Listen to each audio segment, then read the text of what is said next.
대한민국 중심 채널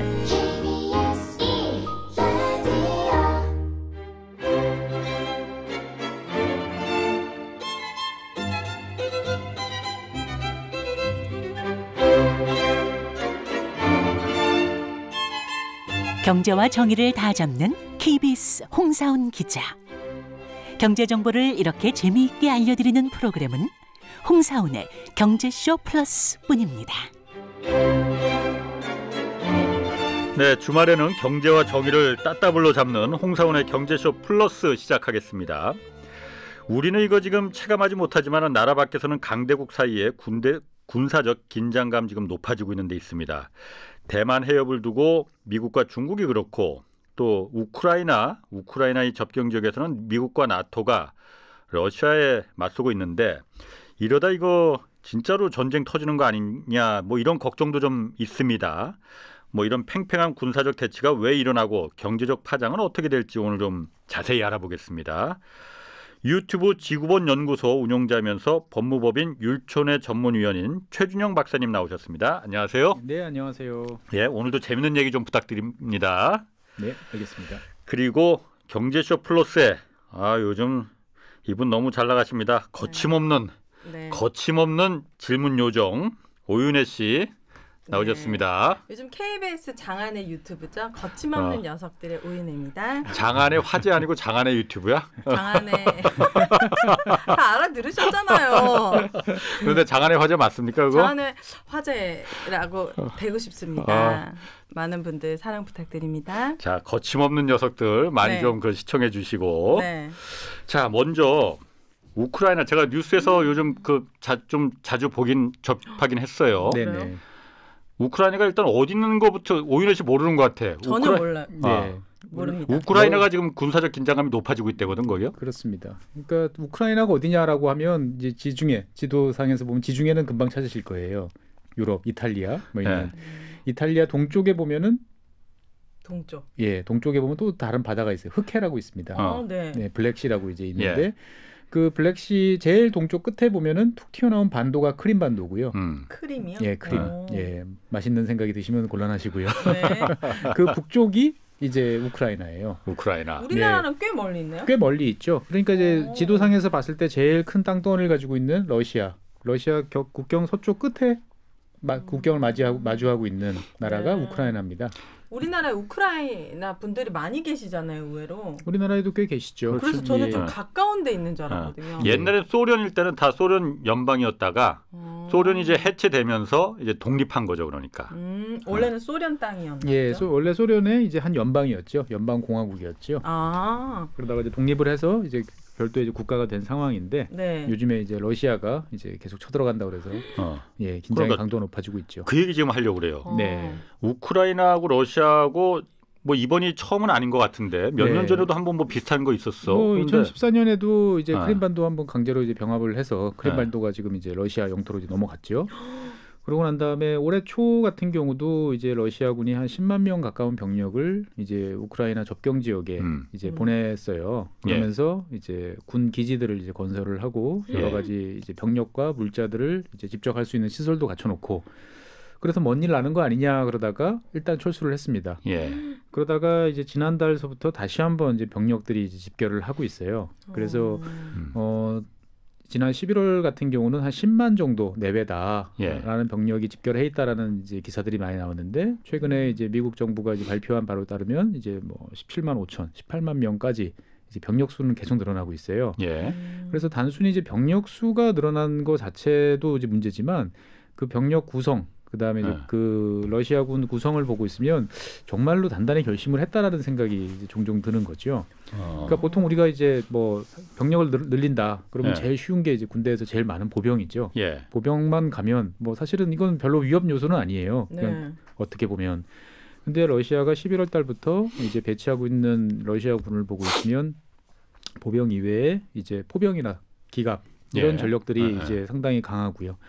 최근에 제가 눈여겨보고 있는 것들은 이제 정말 전쟁을 치를 때 동원하는 세력인 이제 그 방공포병, 그러니까 이제 그 상대방의 공군 공격으로부터 지상군을 보호해주는 이동식 이제 방공포대들이 이제 활동을 시작을 했고요. 그거와 더불어서 제가 눈여겨보고 있는 거는 이제 야전병원. 그건 뭐예요? 실제로 이제 전투가 벌어지면 아무리 일방적으로 이긴다 하더라도 죽고 다치는 사람들이 나올 테니까 그거를 다친 사람은 치료하고 죽은 사람은 죽은 사람도 처리를 해야 되잖아요. 그거 야전 병원과 관련되는 여러 시설들이 이제 같이 건설이 되거나 이제 그 움직이는 모습들이 이제 보이고 있는 거지요. 야전병원이 그 배치된다는 거는 진짜 한판 붙겠다는 건데. 그렇습니다. 보통 이제 이런 경우 이 정도 되면 이제 마지막 단계에서 준비하는 거거든요. 예. 과거에 미국 같은 경우도 이제 걸프전이나 이런 거 치를 때 마지막으로 동원했던 이제 그 파트들이 이제 의무 관련 파트였거든요. 그렇죠. 보면은. 그러니까 정말 이제 직전까지 이제 왔다라고 이제 보여지는 이제 상황이고요. 네. 그래서 우크라이나는 이제 러시아 서쪽에 있으니까 동쪽에서 이제 우크라이나 입장에서 봤을 때는 동쪽에서 이제 지금 병력들이 자꾸 이제 모여드는 이제 이런 입장인데 우크라이나 북쪽에 보면은 이제 벨라루스라는 나라가 있습니다. 옛날 백러시아. 예, 맞습니다. 이 벨라루스는 조지 소로스의 고향. 예, 조지 소로스는 이제 헝가리고요. 보면은 헝가리예요? 누구세요, 조지 소로스? 이 벨라루스는 이제 루카센코라는 대통령이 이제 다스리고 있는 곳인데 상당히 재미있다고 해야 되나요? 좀 엉뚱한. 벨라루스요? 예. 근데 한편으로 보면 러시아하고는 가장 죽이 잘 맞는. 예. 그래서 얼마 전에 한 서너 달 전에 이제 러시아와 이제 국가연합을 결성하자는데 다시 한번 합의를 하기도 한 이제 이런 나라인데. 우크라이나 수도는 키예프예요. 키예프라는 곳인데 지금 러시아와 우크라이나 동쪽 국경에서부터는 꽤 멀리 떨어져 있어요. 키예프까지는. 근데 북쪽의 벨라루스에 최근에 러시아 이제 기갑 부대들이 이제 활동을 하고 있고 그다음에 러시아 폭격기나 이런 전투기들이 나타나서 이제 공중 초계를 도는 모습들이 계속 보여지고 있어요. 벨라루스에서 키예프까지는 한 200km 내외일 거예요. 되게 가까워요. 밀고 내려오면 금방입니다. 그러니까 우크라이나 같은 우크라이나는 옛날에 소련 시절에 이제 구소련의 뭐 빵바구니라고 말할 정도로 땅이 비옥하고 농업이 잘 되는 이제 그런 지역이었어요. 그러다 보니까 그 말은 뒤집어 말하면 국토가 평평하다는 이야기예요. 뭐 상대방의 진격을 가로막을 만한 이제 강 몇 개를 제외하고 나면은 거의 이제 그냥 평지로 이루어져 있기 때문에 한번 밀어붙이기 시작하면 순식간에 이제 밀릴 수 있는 상황이죠. 그래서 동쪽에는 대규모 병력이 파병돼 있고 북쪽에서는 이제 벨라루스를 통해서 내려올 가능성도 있고 그다음에 남쪽에는 이제 크림반도가 있는데 여기는 이미 2014년에 이제 러시아가 합병을 했고 강제로 이제 합병을 이제 해놓은 상태이기 때문에 우크라이나 입장에서 봤을 때는 서쪽을 제외한 이제 동쪽, 북쪽, 남쪽에서 한꺼번에 이제 압박을 받고 있는 이제 이런 상황이라는 거죠. 도대체 왜요? 그러니까 왜 갑자기 러시아가 우크라이나를 땅도 엄청나고 러시아가 진짜 왜 그러는 거예요? 러시아 입장에서 봤을 때는 우크라이나라는 나라는 이제 전통적으로 봤을 때 러시아를 보호해 줄 수 있는 완충지대예요. 그러니까 러시아는 되게 땅이 넓으니까 상대방이 쳐들어도 한참 걸리겠다라고 생각을 하진 모르겠지만 실제로 이 헝가리를 중심으로 한 동유럽, 독일서부터 쭉 평원이에요. 계속 평원입니다. 그래가지고 모스크바까지 그냥 이어져요. 그러니까 예전에 2차 세계대전 때도 이제 히틀러가 쳐들어오기 시작을 하면 한번 뚫리면 일사천리로 뚫릴 수밖에 없는 게 러시아의 또 지형이거든요. 그러다 보니까 러시아는 서쪽에 가급적이면 넓은 완충지대를 두고 싶어 해요. 그래서 2차 세계대전이 끝나고 난 다음에는 뭐 폴란드, 체코 뭐 이런 이제 우리가 생각하는 구공산권 국가들을 다 위성 국가로 해서 서방 국가들하고 최대한 이제 완충지대를 넓게 잡아놨던 거죠. 근데 이제 그런 나라들이 이제 구소련 붕괴 이후에 다 이제 서방에 이제 친서방으로 다 돌아섰죠. 돌아섰는데 러시아 입장에서 봤을 때는 좋아. 그 나라들은 멀고 우리랑 직접 국경을 접하지 않으니까 괜찮아. 뭐 너희들 마음대로 해. 라고 하지만 우크라이나는 다르다라는 게 예나 지금이나 일관된 러시아 입장이에요. 그럼 벨라루스처럼 연합국을 맺어가지고 친하게 지내면 되잖아요. 친하게 지내면 되는데 우크라이나는 이제 그 국토가 이제 동서로 이렇게 보면은 우크라이나 동쪽에는 이제 러시아 접경 지역에는 이제 러시아어를 쓰고 그 다음에 원래 러시아 민족이라고 분류되는 분들이 많이 계세요. 그 다음에 서쪽에는 이제 우크라이나어가 따로 있어요. 비슷하지만 달라요. 우크라이나어를 쓰고 좀 더 친서방적인 세력들이 또 서쪽에 키예프를 중심으로 한 서쪽에 이렇게 있어요. 그러다 보니까 이제 우크라이나가 어떨 때는 친러시아 경향을 보이다가 어떨 때는 친서방 경향을 보이다가 이렇게 왔다 갔다 하는데 이제 최근 한 10년 사이에 이제 지속적으로 계속 친서방 경향을 이제 보이고 있는 거죠. 그러면 이제 친서방 경향이라는 게 그냥 우크라이나가 이제 뭐 프랑스, 뭐 영국, 뭐 독일 이런 나라랑 잘 지내는구나 이렇게 생각하면은 단순한데 그것보다 복잡한 문제가 뭐냐면은 네. 우크라이나 입장에서 봤을 때는 동쪽에 거대한 러시아가 항상 두려운 거잖아요. 네. 그러다 보니까 안전 보장을 받고 싶어요. 나를 지켜줄 사람이 필요한 예. 거예요. 네. 그래서 가급적이면 나토로 갔으면 좋겠다. 북대서양 조약기구, 미국과 예. 그다음에 영국, 뭐 독일 이런 나라들이 서방에 우리가 알고 있는 유럽 대부분 국가들이 이제 군사 동맹을 맺고 있는 나토에 가입을 했으면 좋겠다라는 게 우크라이나의 우크라이나가 소망이죠. 나토에 가입하겠다. 가입을 이제 희망을 하는데 예. 네. 나토도 그거는 사실 부담스러운 거예요. 예. 어떻게? 아니 그냥 러시아랑 잘 지내면 안 되나? 우크라이나 사람들은 뭔가 그게 안 이제 맞나? 잘 안 맞아요. 그러니까 이제 그 친서방이라는 그 흐름하고 예. 친러시아라는 양대 흐름 쪽에서 몇 년 전에 이제 오렌지 혁명이라는 걸 통해 가지고 이제 친러시아 세력이 몰락을 하고 친서방 세력이 이제 득세를 한 상황이에요. 그러니까 이제 러시아 입장에서 봤을 때는 우크라이나라는 나라는 사실은 두 나라가 그러니까 러시아는 되게 큰 나라잖아요. 네. 근데 러시아 역사를 쭉 거슬러 올라가 보면 우크라이나랑 조상은 같아요. 예. 네. 이 지금 아까 말씀드렸던 우크라이나 수도인 키예프, 이 키예프 공국이 사실은 이 슬라브 민족이 어떻게 보면은 마음의 고향 같은 이제 그런 곳이에요. 네. 원래 수도가 거기였다면서요. 그렇죠. 그러다가 나중에 이제 모스크바 공국이 이제 새롭게 성장을 하면서 러시아라는 이제 루스라는 이제 지역 사람들이 네. 이제 러시아를 만든 건데 그러다 보니까 러시아 입장에서 봤을 때는 러시아와 우크라이나는 뗄래야 뗄 수 없는 당연히 하나의 어떠한 이러한 존재라고 생각을 하는 거고 예. 우크라이나는 그건 옛날 이야기고 예전부터 우리가 19세기, 20세기 들어오면서부터 우리는 별도의 길을 걷기 시작을 했고 그것들이 너희들이 자꾸 힘으로 우리를 눌러가지고 억지로 한 테이블에 앉혀놓은 거 아니냐라고 이야기를 이제 해왔던 거죠. 마치 중국이 대만을 생각하는 마음과 같은 건가요? 그거랑은 약간 다를 수 대만은. 있어요. 보면은. 그래서 어떻든 간에 이 슬라브 민족의 마음의 고향은 사실 지금의 키예프를 중심으로 한 이 지역이고 그래서 러시아는 푸틴 대통령이 지난 7월인가요? 논문을 하나 발표를 했어요. 근데 푸틴이 논문을 썼다고요? 예, 이게 공산주의 국가들은 특징이 뭐냐면은 지도자가 네. 뭔가 내가 뭔가 큰 변화를 하기 이전에 그거를 이론적으로 뒷받침을 할 뭔가를 발표하거나 글을 써요.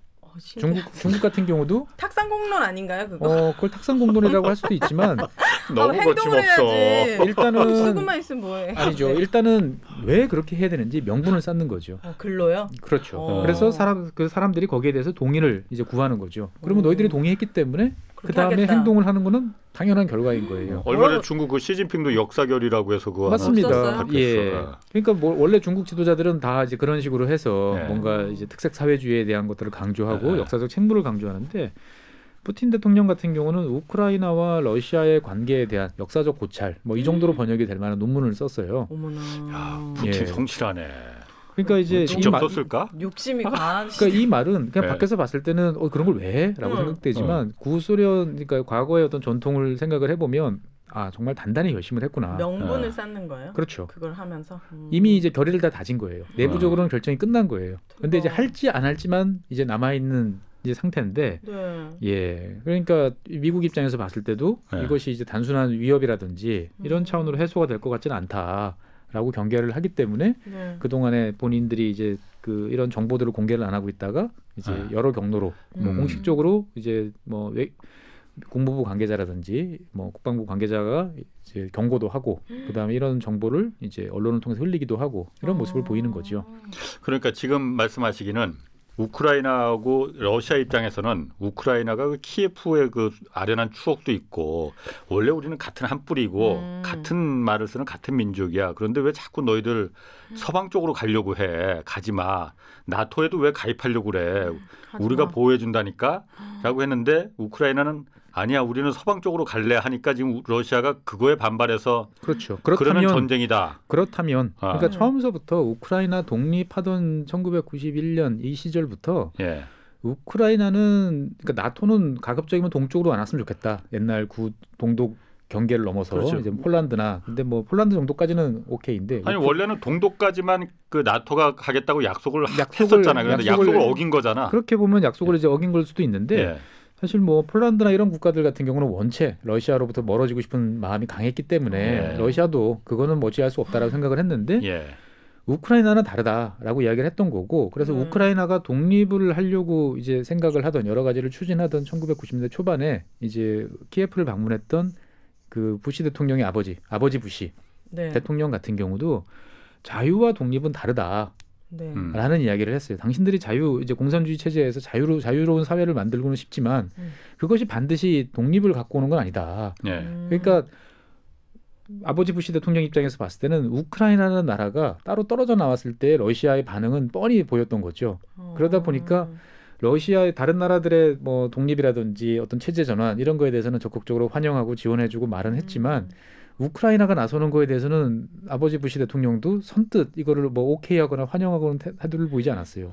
왜냐하면은 CIA 국장을 했던 입장에서 봤을 때 우크라이나라는 땅이 이제 러시아에서는 어떤 존재인지를 잘 알았던 거죠. 보면은. 자, 저희가 이제 우크라이나 지금 이 얘기를 하는 게 이게 사실 경제적으로 유럽의 경제에도 매우 중요한 그 지정학적 위치를 갖고 있기 때문에 이 얘기를 하는 거예요 지금. 그런데 제가 한 가지 진짜 궁금한 게 있더라고요. 아까 말씀하실 때 우크라이나가 우리 러시아에서 좀 벗어나서 우리 서방 쪽으로 갈래. 그러니까 우리 나토에 우리도 좀 가입시켜줘 했는데 그거는 제가 이해를 하겠어요. 나토는 왜 우크라이나를 그럼 가입하는 거 좀 꺼려한다면서요? 왜 꺼려하는 거예요? 거기는? 국경을 바로 맞대면 이제는 심각한 문제가 생기는 거죠. 러시아하고 국경을 바로 맞대기 싫어서? 항상 완충지대라는 게 서로가 필요한 거죠. 이게 바다를 사이에 두고 떨어져 있으면 그나마 괜찮은데 육지를 맞대고 있는 것들은 사소한 충돌, 뭐 정말 사소한 어떻게 보면 서로 간의 오해 이런 것들이 큰 충돌을 날 수도 있는 거고. 나토는 같이 싸워주는 기구인 건가요? 나토는 나토 회원국 중에 누군가 침공을 받으면 위기에 처하면 모든 회원국이 같이 도와주고 싸울 의무가 있어요.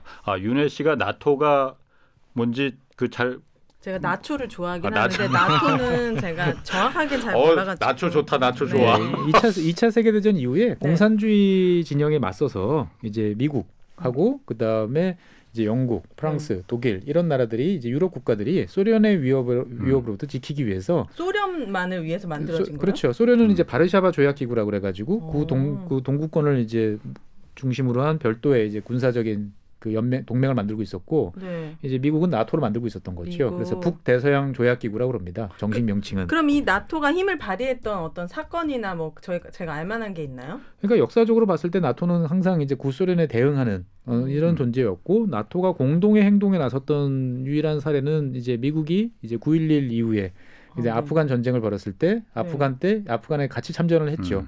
그래서 여러 가지 역할을 이제 미국과 함께 피도 흘리고 도움을 주기도 했던. 그럼 뭐 거의 미국과 소련의 미국 편이야 소련 편이야 약간 이런 느낌이네요. 그렇지. 나토가 미국에서 그 지원하는 그 유럽 그 군사 동맹체니까. 그렇죠.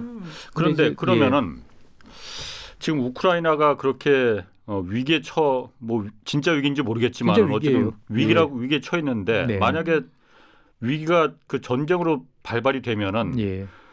그 나토 국가들이 유럽 국가들이 도와줍니까? 그러니까 나토에 가입하는 걸 우크라이나 가입하는 걸 그건 우리는 거리 좀 둬야 돼 했는데. 그러니까 나토 입장에서 봤을 때는 되게 애매한 상황이에요. 이거를 회원국이 아니기 때문에 의무적으로 지원해줄 의무는 없어요. 그렇지. 근데 이거를 또 그냥 방치를 해놓자니 이제 그것도 상당히 걸리는 거죠. 이제 보면은 그러니까 어떻게 보면 러시아가 무력으로 이거를 하고 나토가 무기력하게 그걸 바라만 반다. 그러면 이제 러시아 입장에서 봤을 때는 여러 그 비슷한 패턴을 다른 국가에도 적용을 할 수 있는 거죠. 그러다 보니까 이제 미국 같은 경우는 이제 우크라이나에 이제 무기를 이제 제공을 해주고 있어요. 주로 이제 방어적 무기냐 공격용 무기냐 이렇게 분류를 좀 하는데 파는 거야 아니면 공짜로 주는 거야? 뭐 일단 원조죠. 우크라이나는 가난한 나라이기 때문에 그래서 이제 뭐 대전차 미사일 뭐 이런 거 같은 경우 상대방이 탱크로 공격을 했을 때 그걸 방어적으로 할 수 있는 미사일. 그러니까 국제사회에서 보통 대전차 미사일 같은 경우는 방어용 무기로 이제 간주되거든요. 이런 거를 제공을 이제 해주고 있어요. 그다음에 나토는 우크라이나군을 이제 훈련시키는 이제 이런데 교관을 파견한다든지 이런 자문을 해준다든지 이런 역할은 하지만 우크라이나를 나토로 가입하는 순간 이거는 전쟁을 각오한 일이라는 건 누구나 알고 있기 때문에 거기까지는 나서지 않는 거고. 그러니까 나토 입장에서 봤을 때는 우리는 나토 회원 아니야, 받아들이지 않을 거야라고 이야기하지만 러시아 입장에서 봤을 때는 야 명부에 이름만 안 올렸지 다 해주고 있잖아, 니들 무기도 제공하고 훈련도 하고. 근데 그 무기가 누구를 겨냥해? 다 우리 러시아를 겨냥하는 거 아니야? 라고 이제 이야기를 이제 하는 거지요. 그래서 러시아 입장에서 봤을 때는 우크라이나라는 나라는 어떻게 보면 그 서방의 서쪽에 대한 완충지대 역할을 이제 해주기도 하는 국가이기도 하고 네. 다른 한편으로 보면은 러시아가 이제 유럽 지역에 대한 영향력을 확대하는 데 있어서 상당히 걸림돌로 작용하는 국가이기도 해요. 우크라이나가요? 예.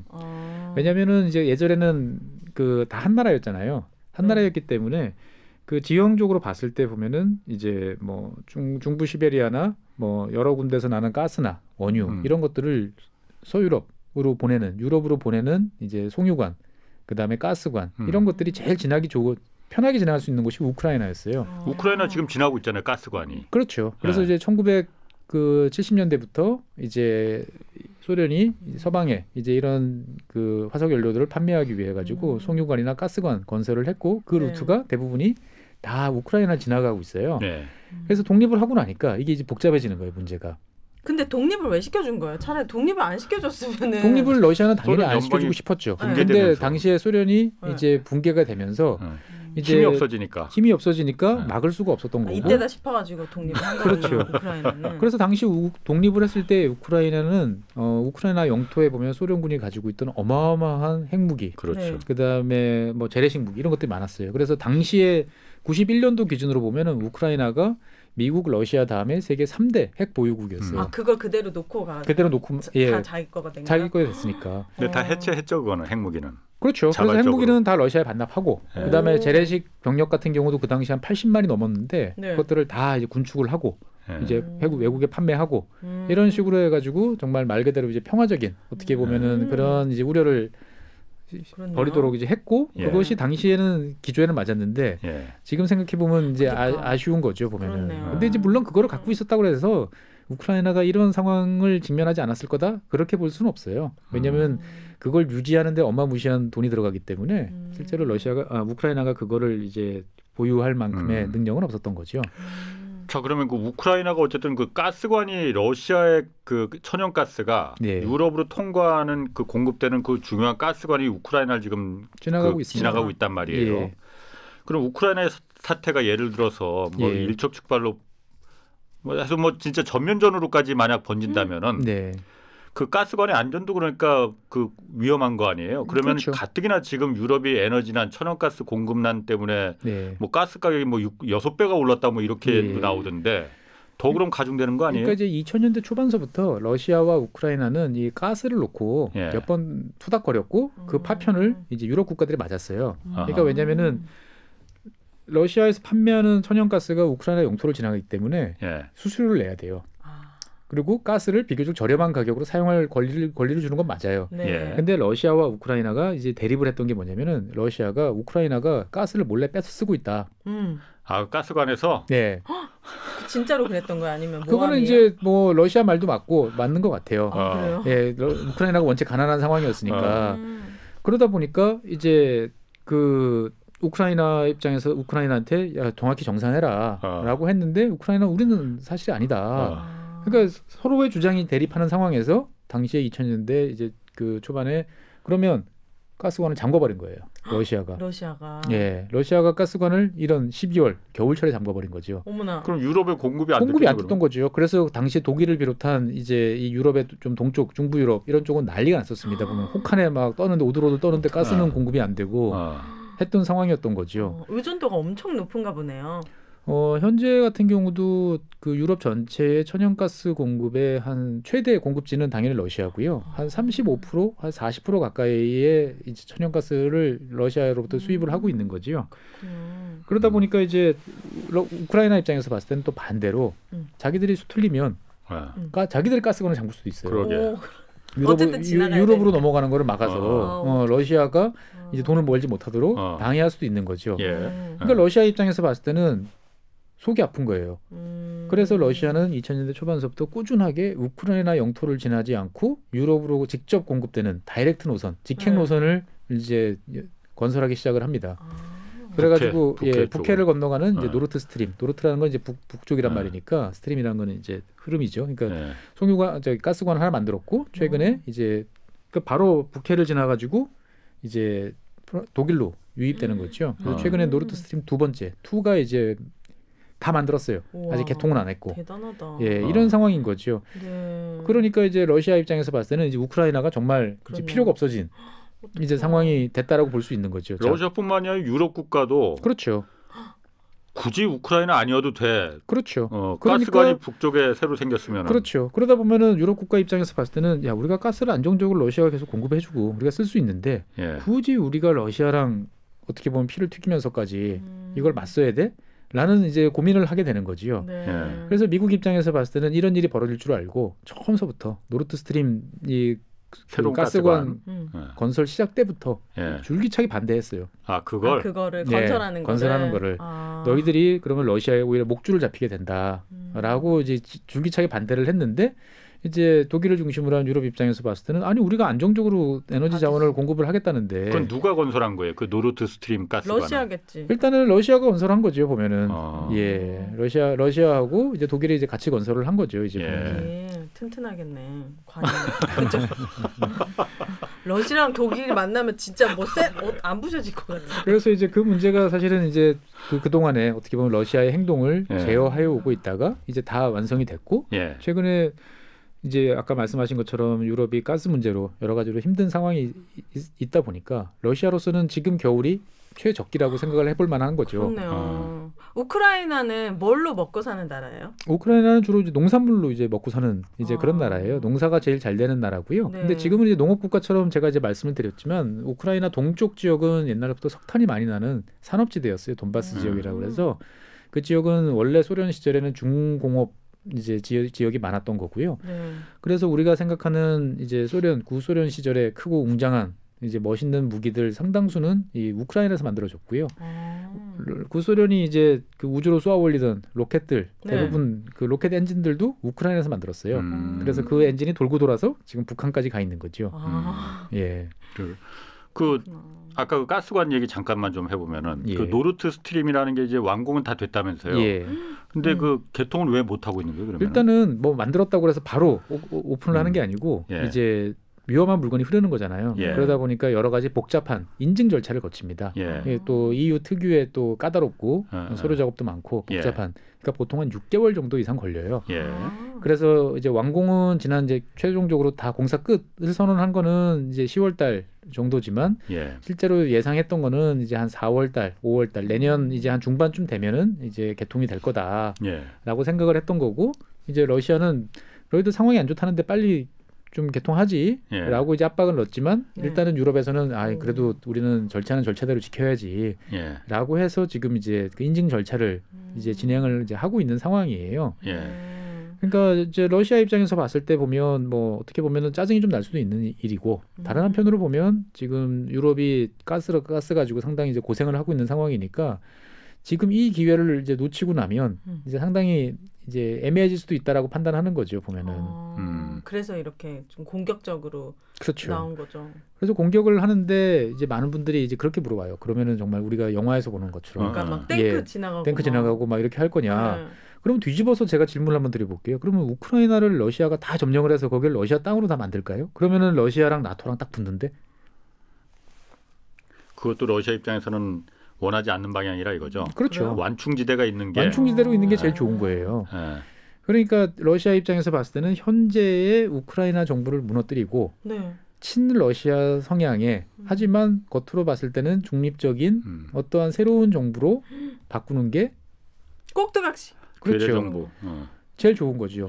그런데 이제 만약에 그런 정부를 세우겠다고 러시아군이 탱크를 앞세워서 정말 키예프까지 이제 밀고 들어가는 모습을 연출을 한다 그러면 우크라이나 국민들이 가만 안 있지. 우크라이나 국민뿐만 아니고 전 세계적으로 봤을 때 정말 몇십 년 만에 이제 어떤 그런 모습을 보게 되면 충격이 대단하겠죠. 맞아. 러시아에 대한 이미지가 완전 진짜. 그렇죠. 그러니까 러시아도 바보는 아니에요. 그러니까 러시아는 이제 그런 면에서 봤을 때 지금 이제 병력을 집결해 놓고 있지만 실제로 정말 포탄과 탱크가 진격하는 그런 전투를 치를 것이냐라는 의문은 또 제기되고 있어요. 그러니까 뭐냐면은 러시아가 이제 새롭게 개발한 하이브리드 워, 어떻게 보면 잡종 전쟁이라고 번역이 될 만한. 잡종이요? 예. 그러니까 전쟁은 전쟁이에요. 분명히 전쟁인데 총탄도 뭐 포탄도 날아다니지 않아요. 근데 한쪽이 일방적으로 밀리고 깨지고 후퇴하고 하는 전투를 이미 우크라이나와 러시아는 꽤 오랫동안 치르고 있었어요. 우크라이나 동쪽에서. 그러니까 이 말이 뭐냐면은 러시아군이 이제 그 크림반도를 병합한 이후에 그다음에 우크라이나 동쪽 돈바스 지역에서 이제 친러시아 세력들을 조종을 해가지고 이제 계속적으로 이제 분쟁을 유발을 해오고 실제로 거기는 이제 친러시아 성향의 반군들이 통제를 하고 있어요. 지금도. 그런데 이제 이때 보면 러시아군이 발휘했던 여러 가지 전술들을 보면은 심리전, 네. 그다음에 정보전, 사이버전 이런 것들이 결합을 해요. 그러니까 뭐냐면 텔레비전을 딱 켜면은 갑자기 다 러시아 방송밖에 안 나오는 거예요. 예. 괴롭겠다. 예. 그다음에 그런 정보망을 장악한 상태에서 인터넷으로 가짜 뉴스나 이제 왜곡된 소식들 뭐 일방적으로 후퇴하고 있음 뭐 이런 것들을 알리면 야 군인들 입장에서 봤을 때도 야 우리만 여기 있으면 포위되는 거 아니야? 라고 해서 빨리 후퇴하고 싶은 거죠. 예. 좀 더 적극적으로 나가면은 우크라이나 사령부의 여러 무선 지령 같은 걸 위조를 합니다. 후퇴하라고. 예. 그러면 어쩔 수 없지. 그렇죠. 그래서 후퇴를 해야겠다라고 생각을 하는데 네. 갑자기 드론이 날라와요 밤에. 예. 조용히 드론이 날라와가지고 정확하게 효과적으로 사령부만 이제 폭탄을 떨고 놓고 가는 거지요. 예. 그러면 실제로 인명 피해는 아침에 일어나 보면은 한 5명 사망. 근데 그 어떻게 보면은 뭐 연대 지휘부 전멸 뭐 이런 상황이 생기는 거죠. 그러면 나머지는 이제 오합지졸이 되는 거고. 그럴 때 러시아군 특수부대나 이런 친구들이 나서가지고 다시 이제 장교라든지 수습하는 사람들을 장거리에서 저격한다든지 이러면은 이제 머릿수는 많이 있지만 오합지졸이 되는 거죠. 그러네요. 예, 이런 상태에서 러시아군이 저쪽에서 모습을 드러내면 굳이 뭐 포탄을 쏘거나 이럴 필요 없이 무너질 수가 있는 거죠. 이거를 조금 더 확산을 해보면 네. 이제 우크라이나 전체 한 사회가 운영하는 데 있어서 우리는 알게 모르게 인터넷에 그리고 정보통신망에 크게 의존을 하고 있습니다. 네. 예. 근데 여기에 대해서 이제 대대적인 사이버 전쟁을 이제 추진할 수도 있어요. 이를테면 물이 안 나와. 그다음에 은행 계좌가 다 잠겨. 큰일 나지. 예. 그다음에 뭐 공항이라든지 이런 교통망이 다 마비됐어. 정보통신망이 안 돌아가면 다 마비되는 거죠. 네. 예. 근데 우크라이나 정부는 여기에 대해서 전혀 손을 쓰지 못하고 혼란이 연출이 되는 거예요. 그럼 국민들 입장에서 봤을 때는 도대체 정부는 뭐 하냐? 그렇죠. 라고 비판과 비난을 하고 뭔가 여러 가지 이제 혼란스러운 상황. 그리고 거기에 대해서 이제 러시아 입장에서 봤을 때는 뭐 정보 요원이라든지 특수부대가 가서 그런 혼란을 더 부추길 수가 있겠죠.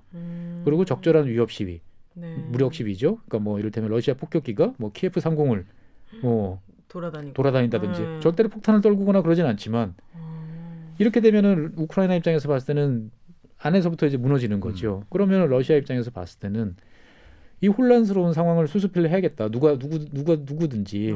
그때 갑자기 푸틴이 나타나나요? 그래서 오히려 서방에다가 이거 우크라이나 문제 어떻게 할 건지 이거 이렇게 내버려 둘 거냐라고 이야기를 건넬 수도 있는 거죠. 그러면 서방 입장에서 봤을 때는 어쩔 수 없이 끌려 나와서 협상장에서 나와서 뭐 나름대로 협의를 하고 나면 그 말은 뒤집어 말하면 네.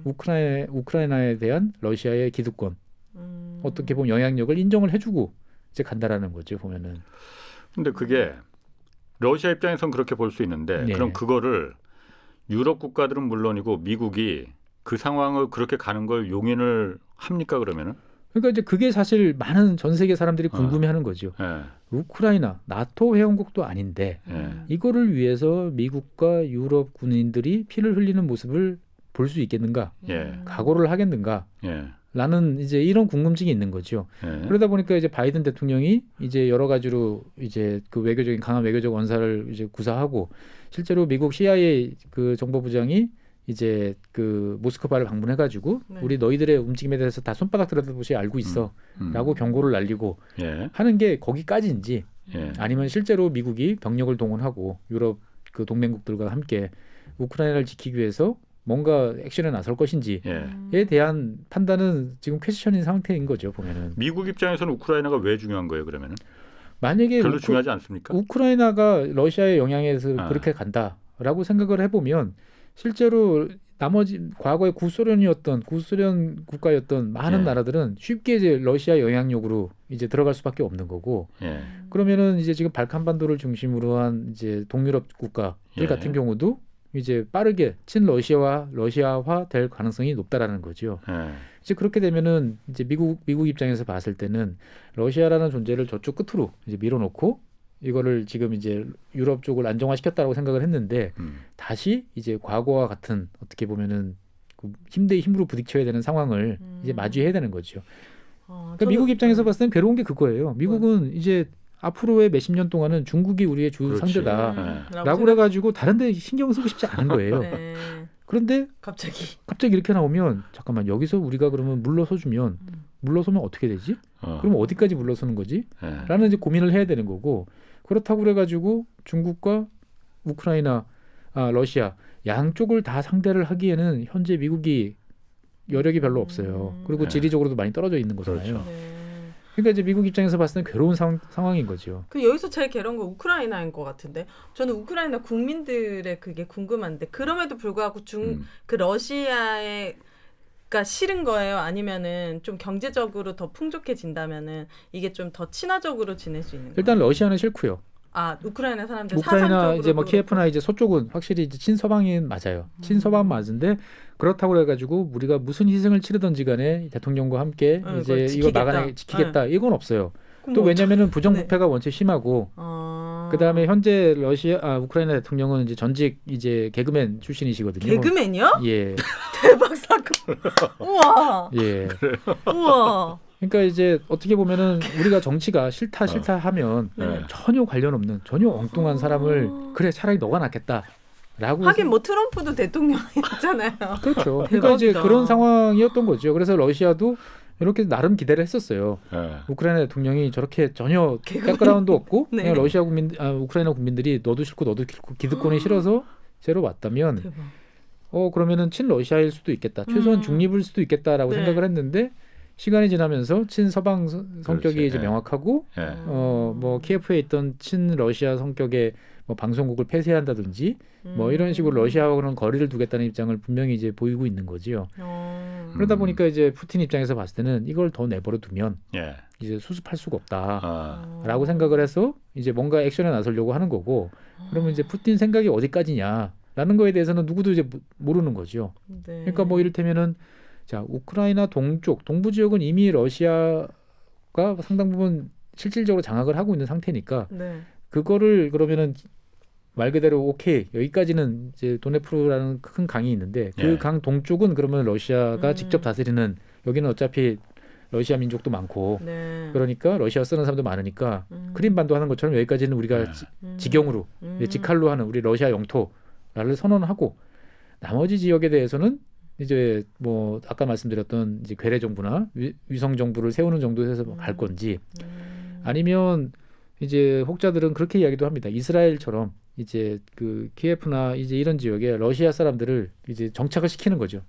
그래서 곳곳에 이제 러시아 사람들이 더 이주를 하게 해서 우크라이나가 계속 이제 분열과 이제 괴로운 상황에 내몰릴 수 있도록 이제 할 거냐라는 거죠. 그러니까 이제 서방이 이제 미국을 중심으로 한 미국이나 독일이 무슨 일이 있어도 이거는 용납하지 않겠다라는 의사가 분명할 거라고 다들 생각하면 이런 일이 안 벌어져요. 그러니까 그게 아직 유럽 국가 입장에서는 제가 EU 국가라 하더라도 그 가스관 때문에 함부로 그야말로 그 우크라이나 입장에 쓰는 거는 좀 머뭇머뭇할 것 같아요. 실제로 가스관도 그렇고요. 군사적으로 봤을 때도 유럽 국가들은 지난 30년 동안 너무나 많은 이제 평화를 위해서 군비를 축소해왔기 때문에 맞설 능력이 거의 없다고 볼 수 있어요.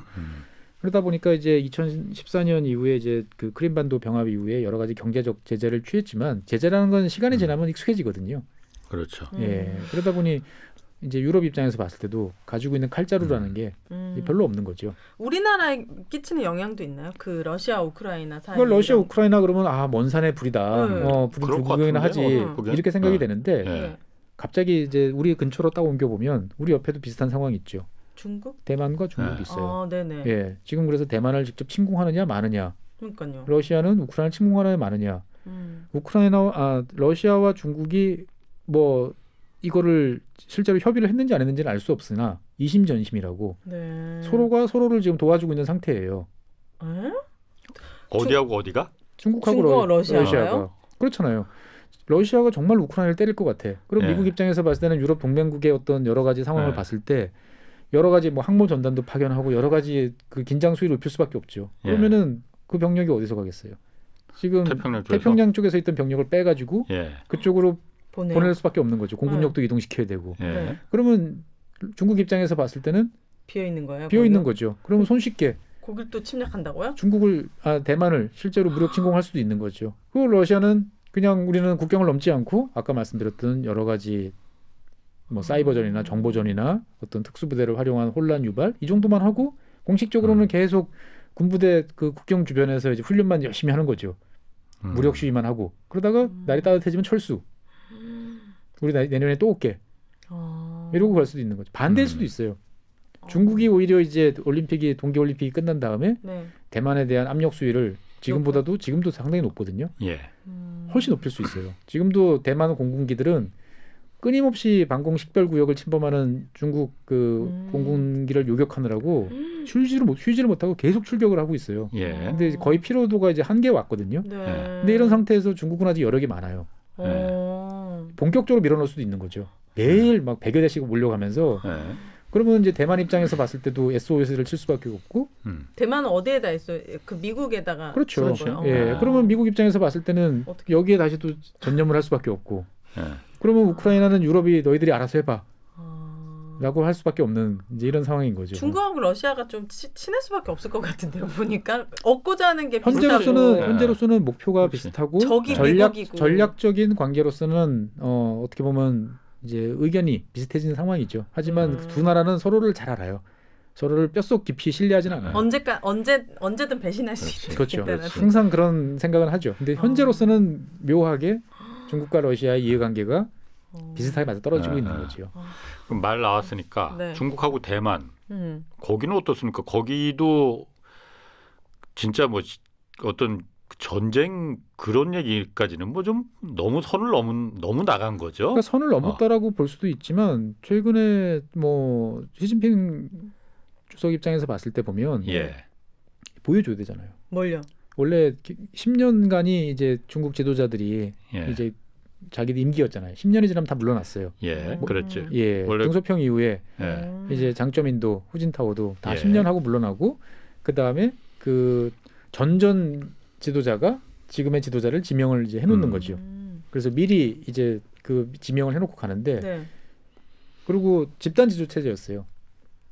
한 사람한테 권력을 몰아주지 그렇죠. 않고 9명 정도가 서로가 아, 서로가 그래요? 예, 그래서 무슨 결정을 하려면 합의를 봐야 되고 네. 상대방의 영역에 대해서 침범하지 않는 이런 이런 구조였는데 시진핑은 그거를 다 바꿔서 그러니까 혼자서 지금 강력한 중앙 집권 체제를 구축을 했고 그 다음에 10년 종신 체제 사실상 종신 일단 체제로 15년 가지고 제재로 왔어요. 이제 진짜요? 간 거죠. 예. 그러면 중국 국민들 입장에서 봤을 때는 그러면 무엇을 위해서? 독재 무엇을 위해서? 그러니까 이제 저 시진핑 사람을- 주석 입장에서 봤을 때도 내가 뭔가를 보여줘야 되는 입장인 거죠. 예. 네. 그리고 그걸 위해서 그 동안에 여러 차례 이제 이야기를 했었는데 이거를 이제 모른 척하고 다시 덮을 수는 없는 상황으로 점점 치닫고 있는 거죠. 경제적인 이유 때문에 대만을 탐내는 거예요? 그런 건 아니죠. 뭐 경제적인 이유도 있을 수 있다고 보여져요. 어떻게 보면 중국이 정말로 대만을 침공을 해가지고 짧은 뭐 상황에서 순식간에 뭐 장악할 수 있겠죠. 뭐 일정 부분 피해는 꽤 클 수는 예상보다 클 수는 네. 있습니다만 그러고 나면 중국 입장에서 봤을 때는 그 제일 걸림돌이었던 반도체와 관련된 기술, 시설 이런 거 같은 경우는 일시에 이제 획득을 그렇지. 할 수 있는 거죠. 보면은. 나쁘다. 그러니까 이제 중국 입장에서 봤을 때는 그런 이제 경제적인 문제보다는 어떻게 보면은 중국의 통일 그리고 그 동안에 이제 대만이 이제 그 과거에 이제 지금 대만의 야당 세력인 국민당 정부 같은 경우는 이제 우리가 어차피 중국 본토로 수복하겠다. 그렇기 때문에 계속 이제 그 중국과 이야기를 하려는 친중 느낌. 어떻게 보면 이제 그렇게 돼 버렸죠. 근데 음. 지금의 그 대만 집권 세력은 우리는 달라. 우리는 중국이 아니고 대만이야.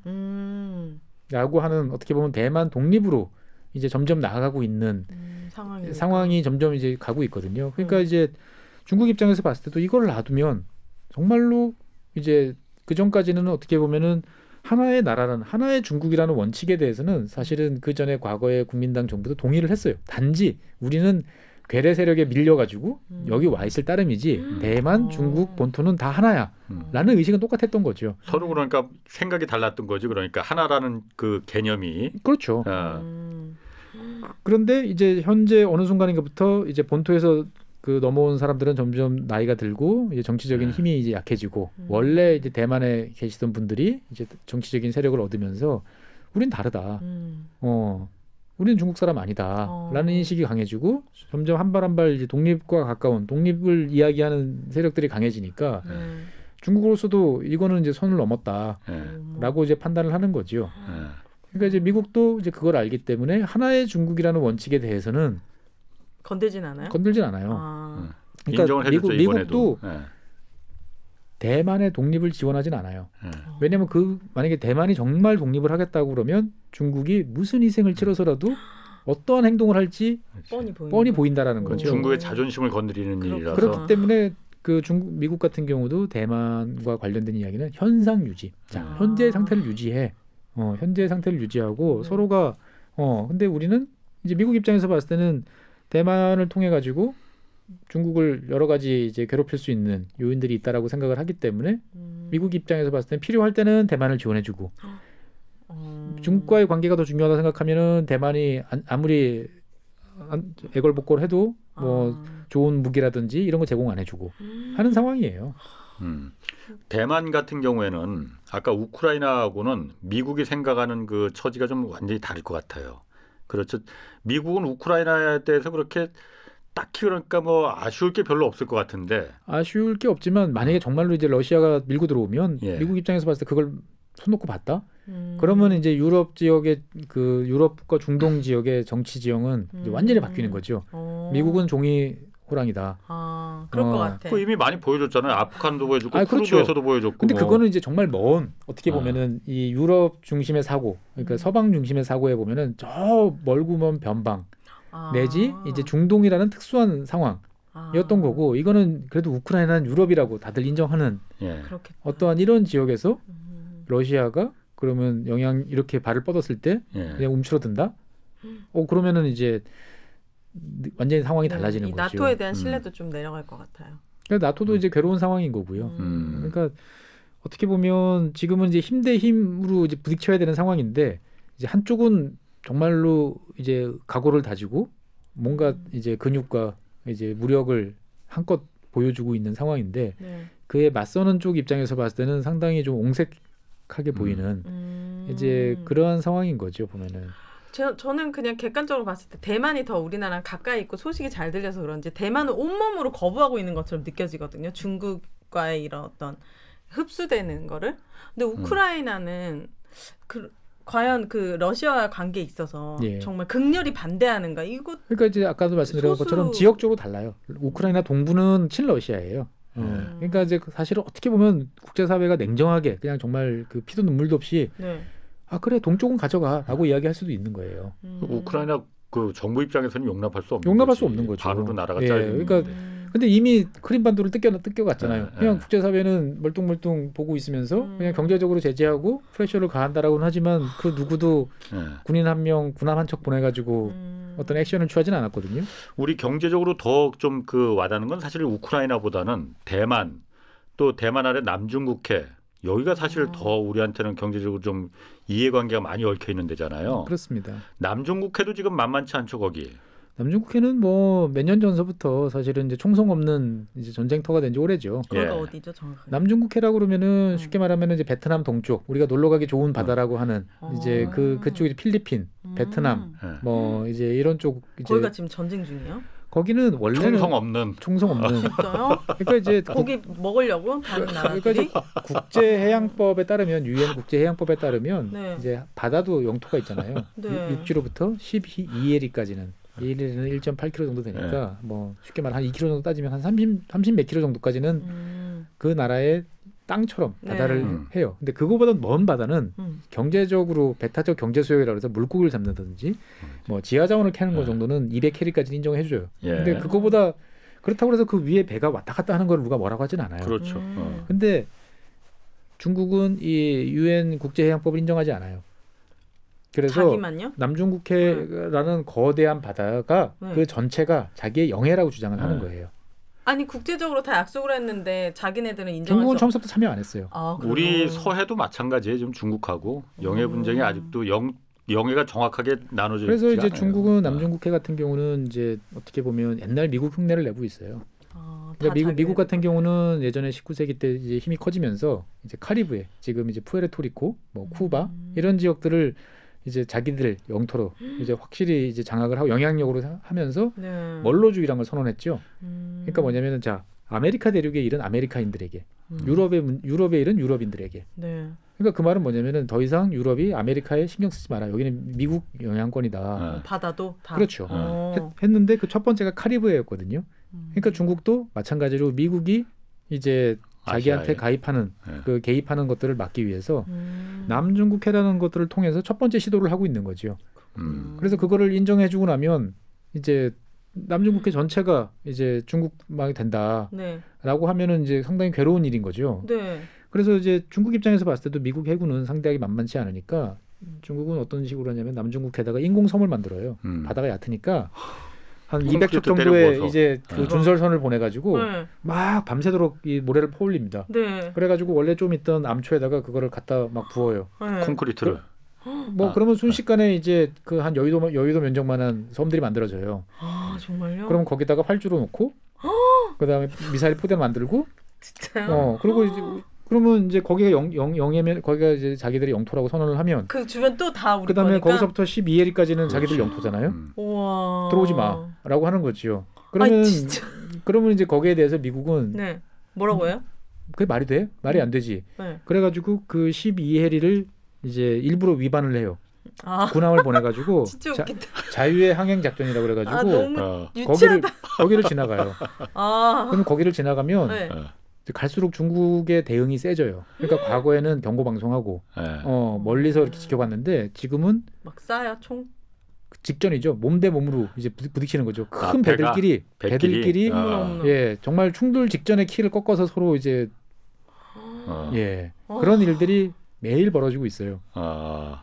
거기가 그럼 그 남사군도는 그 왜 중요한 거예요? 그러면은 그러니까 이제 그 중에 하나예요. 중국은 왜 그렇게 거기를 자원 때문에 아니면 어떤 해상 자원도 교통 많죠. 자원도 많고 그 다음에 그 물동량이 지나가는 어떤 그런 길목이니까. 요충이기도 하고 예. 그런 것도 있지만 그러한 실리적인 것보다는 네. 어떻게 보면은 이제 바다로 뻗어나가는 네. 이제 자기들의 힘을 과시를 하고 그 다음에 서방 세력, 미국으로 대표되는 서방 세력이 이제 해안으로부터 멀리 떨어지도록 이제 만드는 거죠. 그래서 이제 중국은 중국 그 바다 앞쪽을 쭉 해서 이제 제1도련 그러니까 섬들이 연속적인 이제 제1도련, 제2도련이라고 경계선을 자기들이 거놓고 있어요. 그랬죠. 그래서 현재도 지금 미국 항공모함 같은 경우가 제1도련 우리는 당연히 그 안에 있는 거죠. 그러니까 안에 들어가서 그 작전하는 안에 거를 우리나라 당연히 들어 있는 거죠. 그래서 되게 부담스러워해요.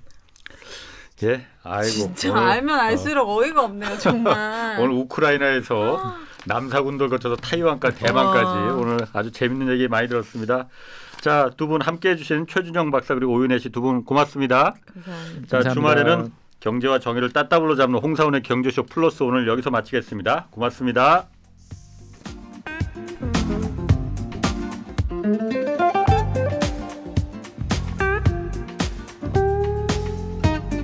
음.